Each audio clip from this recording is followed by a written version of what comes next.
दोस्तों नमस्ते, मैं सुशील कुलकर्णी, आप देख रहे हैं एनालाइजर।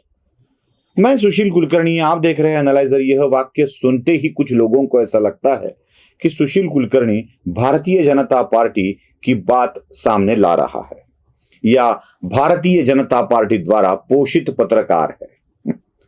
ऐसा लगना स्वाभाविक है, क्योंकि हिंदुत्व की विचारधारा को लेकर अगर मैं चलता हूं और उस विचारधारा को जो संभल कर चलती है पार्टी, जिस विचारधारा के आधार पर चलती है, उसी के साथ तो मैं रहूंगा ना। और किसने कहा मैं पत्रकार हूं? मैं तो नहीं कहता। मैं तो कहता हूं मैं बस एक यूट्यूबर हूं।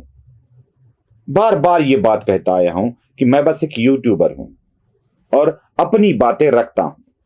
मैं ऐसी मान्यता रखने वालों में से हूं कि आज 2014 से लेके आज तक देश को एक ऐसा नेता मिला है जिसके आधार पर हम चल सकते हैं, जिसके साथ हम ये सपना देख सकते हैं कि देश आगे बढ़ेगा। ऐसी बातें मैं करता था जब यूट्यूब पे नहीं था।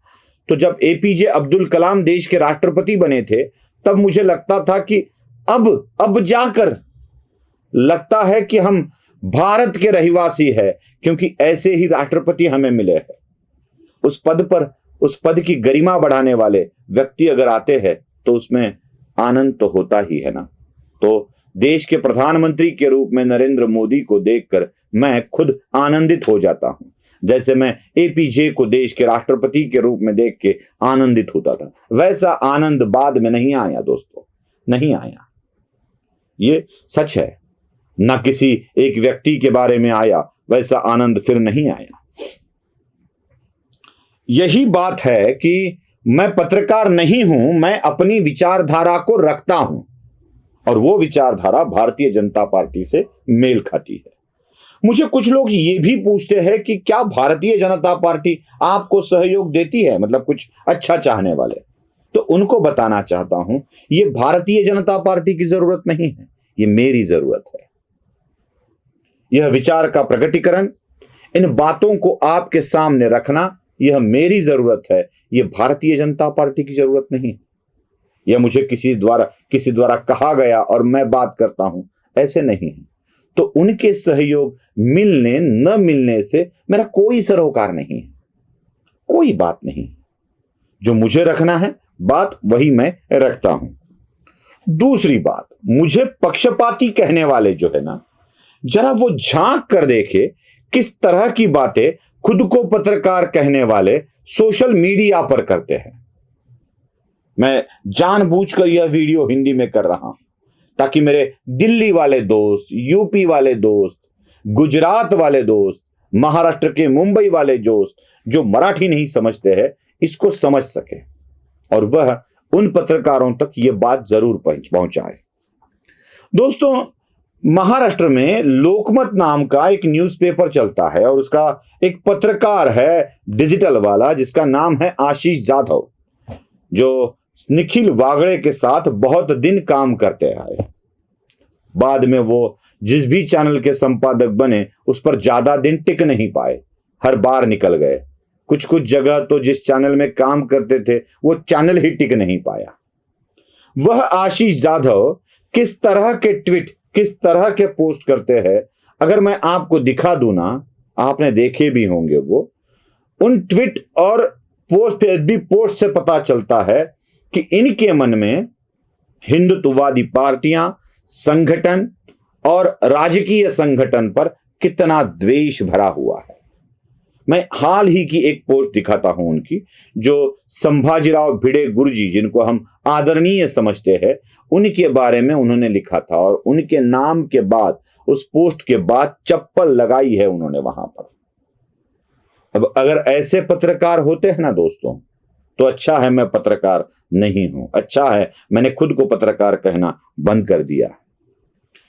जरा सुनो दिल्ली वालों, आपके यहां कुछ पत्रकार है, अभिसार शर्मा है, रवीश कुमार है, न जाने कितने, कुछ चल बसे, कुछ है। वो लगातार भारतीय जनता पार्टी की बुराइयां ही करते आए हैं। कभी कांग्रेस को अच्छा कहते हैं, भारतीय जनता पार्टी को बुरा कहते हैं।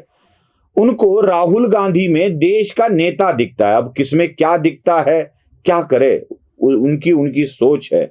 जो राहुल गांधी देश को चला सके ऐसा जिनको लगता है, उम्र 55 की दिल बचपन का जिसका है, वह अगर देश चला सकता है ऐसा लगता है उनको, तो लगे भाई हमें क्या करना है, जैसे हम वैसे आप। लेकिन इनको अगर तटस्थ पत्रकार कहा जाता है तो हम जैसों को, जैसे मैं, भाऊ तोरसेकर, प्रभाकर सूर्यवंशी, अनय जोगड़ेकर, अश्विन अघोर, न जाने कितने यूट्यूबर्स है, इनको, हमारी अंजू पंकज है नोएडा वाली, ओंकार चौधरी है, जयपुर डायलॉग है, अरविंद कुलकर्णी हैं, न जाने कितने लोग हैं जो अपना पक्ष, अपनी बातें दुनिया के सामने रखते हैं। तो इनको पक्षपाती क्यों कहा जाता है? हम तो पत्रकार का चोला, पत्रकार का बुर्खा पहनकर नहीं आए हैं कि देखो देखो हम पत्रकार हैं। जिंदगी में आज तक तो कभी गाड़ी पर प्रेस नहीं लिखा, जब संपादक था तब भी नहीं लिखा, आज भी नहीं लिखता हूं, यहां तक कि एनालाइजर का नाम भी नहीं लिखता हूं। किसी भी चीज का प्रभाव पड़े इस विषय को टालता आया हूं कि मैं पत्रकार नहीं हूं, यही दिखाता आया हूं, यही बोलता आया हूं। हम पत्रकार नहीं हैं तो हमें पक्षपाती कहा जाता है, और जो खुले खुले तौर पर पत्रकार पक्षपात कर रहे हैं उनको पत्रकार का दर्जा देकर उनको तटस्थ बताया जाता है, निरपेक्ष बताया जाता है, वो तटस्थता से बात करते हैं ऐसा बताया जाता है। इतनी नाइंसाफी क्यों भाई? जरा एबीपी माझा मराठी के लिए काम करने वाले दिल्ली के एक प्रतिनिधि है, प्रशांत कदम नाम है उनका, दोस्त है वो मेरे। मैंने दिल्ली में जब मुंबई में था मैं स्टार माझा में, तब प्रशांत कदम मुंबई में ही काम करते थे प्रोडक्शन में। तो उनको अचानक से उठाकर, जब दिल्ली के प्रतिनिधि उस वक्त के कौस्तुभ फलटनकर, जो आज नितिन गडकरी के स्वीय सहायक बन चुके हैं, कौस्तुभ फलटनकर, उनको वो बाहर पड़ने के बाद फिर उस जगह आए प्रशांत कदम, और तब से लेकर आज तक प्रशांत कदम के ट्वीट को देख लीजिए, कभी देख लीजिए एक बार ट्वीट को। एक भी ट्वीट तटस्थता वाला नहीं होता है। जब भी वो किसी बारे में वार्तांकन करते हैं तब भी उनके बातों में साफ साफ बीजेपी के प्रति घृणा नजर आती है, और एनसीपी के प्रति उनका प्यार दिखाई देता है। और या वहां एनसीपी नहीं है दिल्ली में, इसलिए कांग्रेस के प्रति प्यार उमड़ उमड़ के आता है।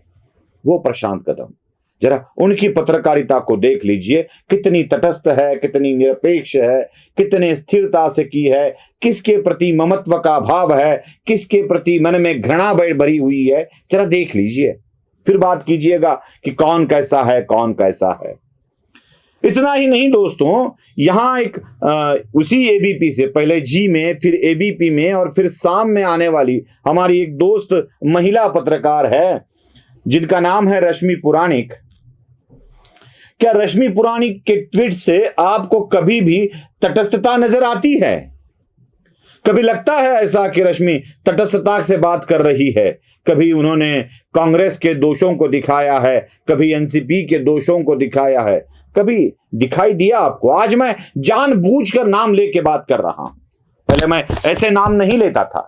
इसलिए नहीं लेता था कि किसी के ऊपर आलोचना नहीं करनी चाहिए, बिल्कुल नहीं करनी चाहिए। लेकिन जब हम लोगों के ऊपर आप आलोचना करने लगे हो, इस तरह की बातें बोलने लगे हो, तो इनके नाम लेना आवश्यक बन जाता है। मेरे ऊपर या मेरे सहयोगियों के ऊपर, भाऊ हो या भाऊ तो हमारे आदर्श है, आदरणीय है हमारे लिए, लेकिन हमारे दोस्त है, अनय है, प्रभाकर है, इनके ऊपर आरोप लगाने से पहले जरा इनको भी देख लीजिए। लगाना है तो उनके ऊपर भी लगा लीजिए, फिर आइए, क्योंकि वह पत्रकार के रूप में बैठे हैं, पत्रकार के हैसियत से काम कर रहे हैं, और हम खुद को पत्रकार नहीं समझते, और भगवान से यही प्रार्थना करते हैं, हे भगवान बाकी कुछ भी कह ले। वो डायलॉग है ना टॉयलेट पिक्चर का, अक्षय कुमार ट्रेन में अपनी हीरोइन से मिलता है और वो भैया अंकल बोल देती है, भैया नहीं अंकल बोल देती है, उम्र की ढलान पर अंकल ही बोलेगी ना। तो अक्षय कुमार उस हीरोइन को बोलते हैं, मैडम चाहे कुत्ता कहो, कमीना कहो, कुछ भी कह दो, लेकिन अंकल मत कह दो। वैसे मैं भी पत्रकार मत कहो, चाहे कमीना कह दो, चाहे कुछ भी कह दो, लेकिन पत्रकार मत कहो, क्योंकि पत्रकार आजकल निरपेक्ष बचे ही नहीं हैं। पत्रकारिता में ऐसी बातें होती ही नहीं हैं। मैं अपनी बात यूट्यूबर की हैसियत से रखता हूं, इसलिए पत्रकार नहीं हूं। आपकी जो अपेक्षाएं हैं वो मुझसे कृपया ना करे। जो निंदक है उनके लिए बोल रहा हूं मैं। और जो देख रहे हैं, जिनको पसंद आता है वो तो देख ही रहे हैं, अच्छा ही लगता है उनको, तो उनका बहुत बहुत आभार जो आप समर्थन दे रहे हो। हिंदी में अभी 90,000 के करीब सब्सक्राइबर की संख्या जा रही है, मराठी में वो 4 लाख के करीब पहुंच रही है। तो दोस्तों, निवेदन यही है कि सब्सक्राइब करते रहिए, देखते रहिए, ढाढ़स बंधाते रहिए। नमस्कार।